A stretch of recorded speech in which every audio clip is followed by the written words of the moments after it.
Whether you're stuck in traffic, hitting the gym, or just winding down, we are here to spill the hottest tea from your favorite Bravo shows.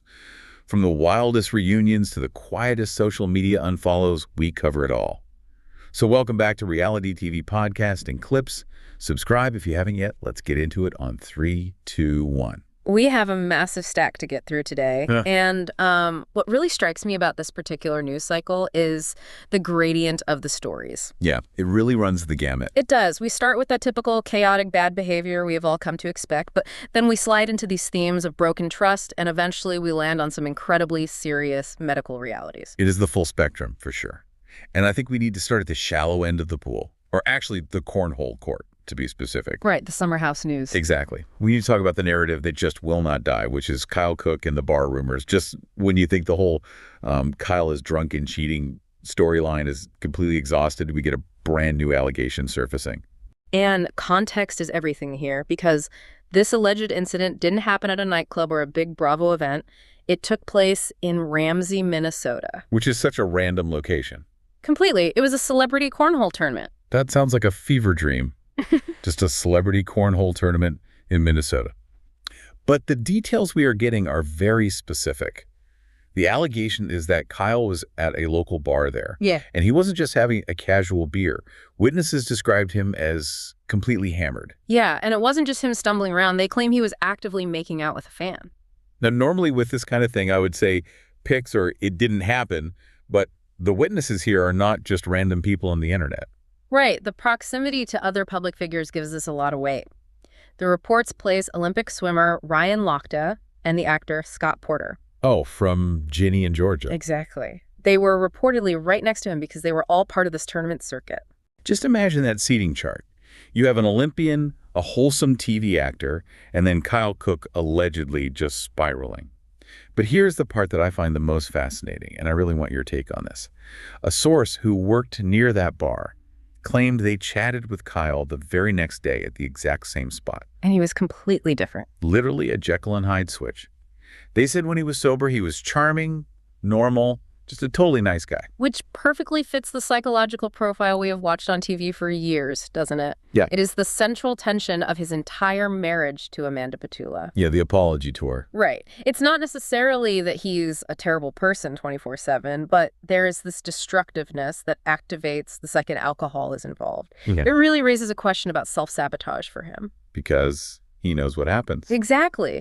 If you know that drinking leads to these blackout moments that jeopardize your marriage, yet you continue to put yourself in those environments, even at a cornhole tournament, at what point is the behavior just an active choice? That is the million-dollar question with him. And it feels like we are stuck in a loop. He messes up. He is charming the next day. She forgives him.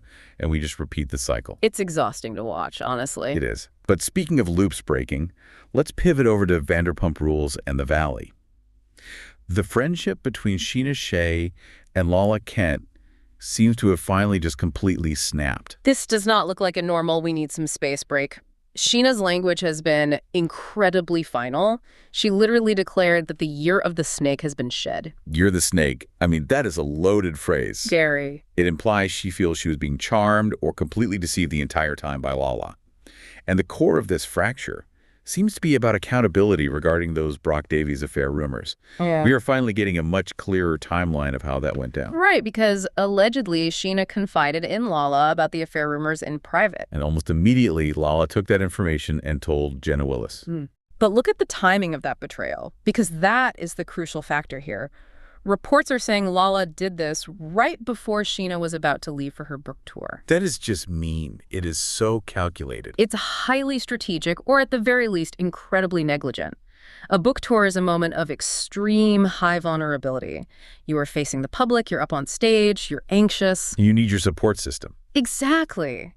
To have your best friend undermine your marriage and your trust right before you step into that spotlight, that breeds a level of insecurity that is so hard to forgive.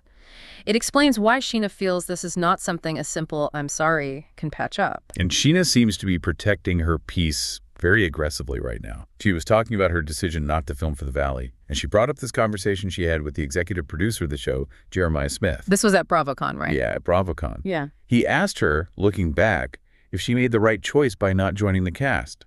And she told him, abso-effing-lutely. That is a very rare moment of breaking the fourth wall. Usually they pretend all these casting decisions are totally organic. Right, like they just naturally happen to be hanging out. But for Sheena to explicitly discuss her casting choice with the executive producer as a mental health boundary, it shows she is highly aware that the environment, and specifically that friction with Lala, was going to be toxic for her. She essentially chose her sanity over the paycheck. Which, in this universe, is a massive deal. Definitely. But while Sheena is stepping back to protect her image, others are actually being criticized for protecting theirs way too much. We need to talk about Reza Farhan. He popped up with a very specific take on Kyle Richards, calling her the most overrated housewife. Reza loves to stir the pot, we know this, but his reasoning here is really fascinating from a production standpoint. Yeah, his specific gripe is that he thinks she skates. He argues that while all the other cast members have to bare their souls, Kyle constantly curates her life. He had some very specific examples, too. He did. He said that if it were anyone else, they would be forced to talk about their lesbian lover, obviously referencing Morgan Wade or their tattoos or the music videos. He thinks she gets a complete pass on the gritty details. I see his point, but I would push back on that slightly. Kyle did showcase the dissolution of her marriage. That wasn't exactly hiding. True, but I think Reza's point is more about control. Kyle Richards decides exactly when we see the tears. If you look at Shannon Beador or Teresa Giudice, they constantly have their scandals exposed to them by others while the cameras are rolling. Kyle seems to hold the producing pen a bit more tightly. That is a fair distinction. It is the difference between being the protagonist of the show and being the subject of the show. Reza is basically implying that true housewife status requires a total surrender of privacy, and Kyle has never fully surrendered hers. Reza also dropped a really quick update on the Valley cast members Tanin Nikbay and Sky Asghari. Apparently that friendship is completely toast. He says Sky is unsupportive of Tanin's business, and it is totally irreparable at this point. So the theme of broken alliances is going very strong this week. It really is. And it connects perfectly to what Crystal Kung-Minkoff just revealed about her time on Beverly Hills. We're talking about what we actually see versus what really happens behind the scenes. The unaired footage. Yes. Crystal confirmed there was a massive confrontation with Garcelle Beauvais that never made it to air. Which is significant. It shocked me, because I always viewed them as having this very quiet, easy alliance. But Crystal says she actually confronted Garcelle in front of the entire cast. She told her she couldn't move forward in their friendship unless Garcelle understood her perspective regarding Sutton Stracke. And the fact that production removed it is the interesting part. Why do you think they cut it? Maybe it just didn't fit the Garcelle is the reasonable one narrative they like to push. Or maybe it just didn't involve enough screaming to make the final edit. Right. But Crystal said Garcelle was genuinely shocked and immediately apologized, admitting she had no idea Crystal even felt that way. And Crystal emphasizes that this specific moment was the absolute key to their reconciliation. So by cutting that conflict, we as the audience completely miss the depth of their resolution. We just see them being friends and assume it's a surface-level alliance, but they actually did the hard emotional work to get there. It's a great reminder that the reality we see is a highly condensed, simplified version of very complex relationships. Totally. Also, as a quick side note, Crystal expressed her love for Eileen Davidson, calling her #1. Taste. Eileen Davidson is the unbothered queen we all aspire to be. She really is. But let's stay on Beverly Hills for a minute, because the tone of the current season narratives is shifting quite a bit. We aren't just talking about cutscenes anymore. We are talking about some really dark, traumatic narratives surfacing with Erika Jayne, Denise Richards, and the new cast member, Amanda Frances. This is where the show really moves away from the typical lifestyle porn and into actual survival stories. Yeah. Erika opened up about a recent relationship, and she clarified it was not Tom Girardi, it was a new man, where she faced severe abuse. Yeah, she said it started out fun, like they usually do, but then it turned incredibly chaotic. It got to the point where she had to swallow her pride and call 911. Hearing Erika, who has built this entire armor of being the Ice Queen, admit to that level of vulnerability and physical fear, it was really jarring to hear. And that vulnerability actually created a bridge to Denise Richards. We know Denise and Erika have had a very rocky past, but shared trauma is a powerful equalizer. Denise revealed she filed a restraining order against Aaron Fipers, alleging he hit her post-op. The post-op detail makes my stomach turn. It adds this awful layer of physical helplessness to the abuse.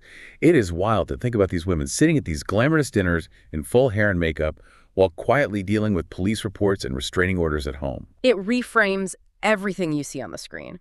And then you add Amanda Francis to the mix. She opened up about her past in a cult-like youth group down in Florida.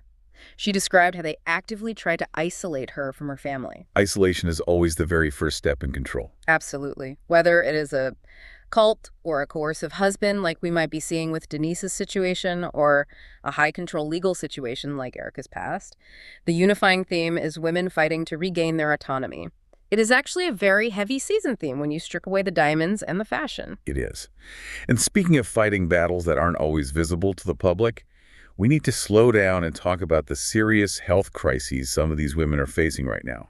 The updates from Brandi Glanville, Teddi Mellencamp, and Bethenny Frankel are really sobering. Let's start with Brandi. Brandi's story is basically a nightmare scenario for anyone who has ever undergone cosmetic surgery. She spent over $130,000 and had to see 21 different doctors trying to figure out why her face was paralyzed and disfigured. 21 doctors. Can you imagine the medical gaslighting she probably had to endure during that process? Must have been awful. She actually thought she had a parasite at one point. She was looking for infectious diseases. Because the symptoms were totally systemic. It wasn't just a localized pain, it was severe facial swelling, joint pain, paralysis. It turned out to be ruptured breast implants. And the description her doctor gave is very graphic. The silicone had actually migrated into her lymph nodes. Yeah, her doctor called it a big gooey mess. That is a medical professional describing what they found inside her body. The fact that the silicone was clogging her lymph nodes completely explains all the facial issues she was having. It highlights a massive blind spot in women's health regarding breast implant illness and rupture detection.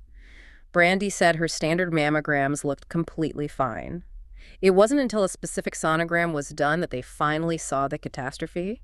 She was essentially fighting a foreign body that had poisoned her entire system. She did say she is already feeling relief in her joints and her neck now that they've been replaced, which is incredible news. But it's a stark reminder that these cosmetic procedures carry lifelong maintenance requirements and severe risks. Definitely. And then we have Teddi Mellencamp. I know people have mixed feelings about Teddi's time as a housewife, but her update on her cancer battle is just heartbreaking. It is the cognitive aspect of her struggle that hit me the hardest. Huh. We know Teddi as this very type A, super organized accountability coach. But she admitted she's lost memories from the entire year and a half prior to her brain cancer diagnosis. That is completely devastating, just losing that much time. And she talks a lot about the physical toll of the treatment. She said she is dreading immunotherapy because her veins are just totally worn out from all the procedures, and she is terrified of needing a port. And she also mentioned the profound loneliness of it all. She said she really misses having a family unit, referring to her recent split from Edwin. So she is battling this aggressive cancer, losing her memory, and simultaneously navigating a divorce and single parenthood. She mentioned she can't even plan a simple spring break trip for her kids because she has no idea how she will feel physically. It really strips away that reality TV facade and shows the true human cost of illness. It absolutely does. And in another corner of the health world, Bethenny Frankel, who shared her own diagnosis. She revealed she has stage 3A chronic kidney disease, and doctors also found a nodule on her liver. Bethenny's situation brings up a really critical point about the whole wellness industry that so many of us are subscribed to. We are constantly told to take turmeric, take moringa, drink green juice every day. But Bethenny's doctor explicitly told her that for her specific kidney issues, those supplements were actually harmful. That is so scary because I feel like we all view natural supplements as inherently harmless. We think, oh, it's just turmeric, what can it really do? Exactly. But if your filtration system, your kidneys, is compromised, those highly concentrated supplements are just more toxins for your body to process. Bethenny said her anxiety is now entirely focused on hydration because water is the only medicine she can really trust right now. It is a huge wake-up call that wellness is not one size fits all. It really isn't. You have to listen to your actual doctors. Let's try to shift gears and head over to the East Coast to wrap things up. We have some interesting updates from the New York ladies and Potomac. The awkward Palm Beach updates. Yes. So Bethenny ran into Ramona Singer and Sonia Morgan down in Palm Beach. Separately, though. And this observation she made really validates a cynical theory I think a lot of viewers have had for years. Despite living very close to one another, she said they acted like total strangers. The whole Ramonja dynamic, we watched them for over a decade, sharing rooms, sharing clothes, acting like absolute sisters. But Bethenny's observation strongly suggests that it was mostly a workplace alliance, not an actual soul connection. Ramona even threw some shade. She apparently referred to Sonia as a recluse who is never out. It felt very cold. Bethenny basically questioned if their friendship even exists at all without a camera crew present to film it. It's kind of sad to think that these iconic duos might just be co-workers who don't even talk after they retire. It destroys the illusion for the fans, but logically, it makes sense. They're very different women who were forced together by a casting director. Without the show acting as a binding agent, they just naturally drift back to their separate corners. Speaking of co-workers who might secretly hate each other, let's talk about Potomac. The cast shakeup rumors are flying everywhere, specifically that Angel Massey is leaving. There was even a fake exit statement circulating online, Which Angel shut down incredibly fast. She stated publicly that she did not write that statement and that she hasn't decided anything about her future yet. But the much messier part of the Potomac news is the fan theory involving Kiarna Stewart. People are claiming Kiarna actively prepped Angel to attack Wendy Osefo at the reunion, like she was the puppet master behind the scenes pulling the strings. We see this accusation all the time in this franchise, the idea that one cast member is weaponizing another one to do their dirty work. But both Angel and Kiarna denied it flat out. Right. Their defense was very simple. They are grown women. Kiarna said she does not control her friends, and Angel insisted she is more than capable of forming her own opinions. Which I completely believe. Angel really does not strike me as someone who needs a script to get angry about something. Agreed. But speaking of scripts and control, we have to end on a crossover that brings this entire conversation full circle today. Eva Marcille from Real Housewives of Atlanta recently gave her reaction to that Netflix documentary about America's Next Top Model. Oh, this is heavy, because Eva won Cycle 3. She is top model royalty. But her reaction was not nostalgic at all. She said she was absolutely horrified rewatching what happened to those other girls. The eating disorders, the assaults, the psychological pressure. And she didn't just blame Tyra Banks, though she did explicitly say Tyra's apologies could never be big enough to heal the trauma caused. Eva actually pointed the finger directly at the producers. She said they were aiding and abetting the toxic environment. That is a very strong legal term to use. Aiding and abetting. Yeah. And she made a really interesting comparison to her time on Housewives. She said on Housewives, she doesn't necessarily know what's going on in a castmate's life unless a producer drops a hint to stir the pot. She basically connected the dots that the top model house was a controlled pressure cooker, specifically designed to break those girls down. And that is really the thread running through almost everything we discussed today, whether it's Amanda Francis talking about a youth group cult, Sheena protecting herself from the show's producers, or Eva looking back at the manufactured trauma of Top Model. We're constantly seeing the curtain pulled back on how these environments operate. It really makes you question what you are consuming as a viewer. We tune in for the drama, but the human cost of that drama, whether it's Brandy's severe body image issues leading to dozens of surgeries or the mental toll on those top model contestants, is incredibly high. It is, and I think it leaves us all with a lot to process regarding the sheer volume of things reality stars manage to keep hidden despite living their lives on camera. It does. It leaves you with a final provocative thought about the edit versus reality. We talked about Crystal's cutscenes that showed actual growth and Ramona and Sonia's non-friendship. It really makes you wonder how much of the relationships you champion on your screen are purely workplace alliances that completely dissolve the moment the cameras stop rolling. Yeah. And on the flip side, how much of the real raw humanity is left on the cutting room floor just because it doesn't fit the network's soap opera narrative. That is exactly the question we have to keep asking. And the answer is probably more than we would like to admit. Well, that is a lot to process, but that is all the tea we have for today. Thank you so much for joining us on this deep dive. Always a pleasure to unpack it all. Don't forget to subscribe so you never miss an update. We'll catch you next time.